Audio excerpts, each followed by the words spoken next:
Of the many things I've come to experience in life, it is the loss that inflicts the most pain.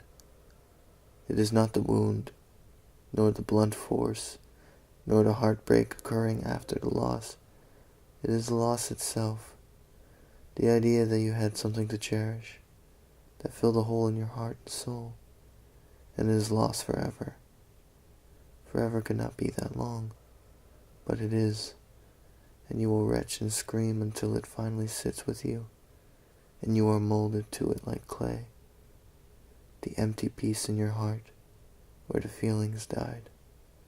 Everything will be lost to you, it seems, and then it isn't.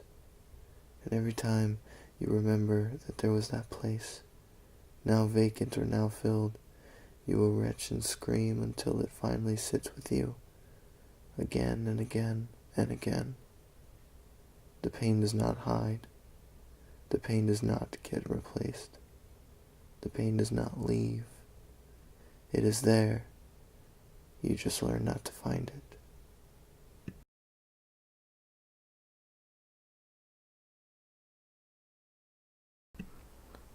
I remember visiting my mother in the dimly lit room of the hospital while she was pregnant with my brother. I remember racing my brother back and forth across the lawn of our old house. I remember the taste of blood on my tongue after missing the apple flesh. I remember barely seeing Martin across the court through my exhaustion as he tosses the tennis ball up high before meeting it with his racket. I remember bouncing on our broken trampoline meditatively. I remember crashing for the 5th time into the water of the swimming pool without stopping. I remember slipping off of a tree and spraining my ankle 3 days before we'd leave for a tennis tournament. I remember the sunlight glaring more than I did one morning. I remember having a dream where I was shedding all of my long curls at an interview. I remember.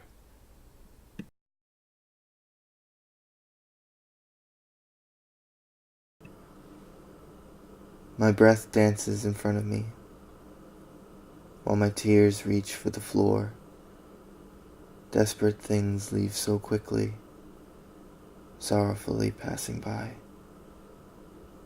Of all the things that pass me while I'm shivering, the days, the hours, the minutes always seem to matter more, since eating from the sweet essence of the city is a fleeting high, a fleeting responsibility.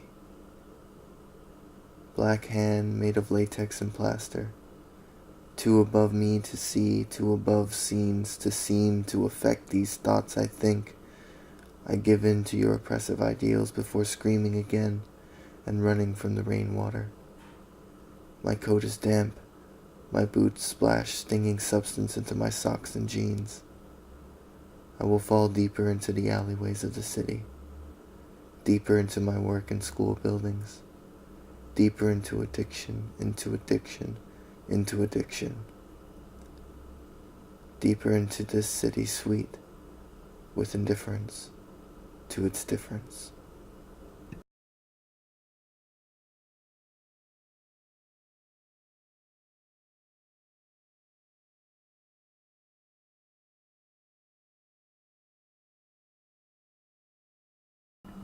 There's a train, and in all my shame I believe myself held in the moment as I'm moving from it.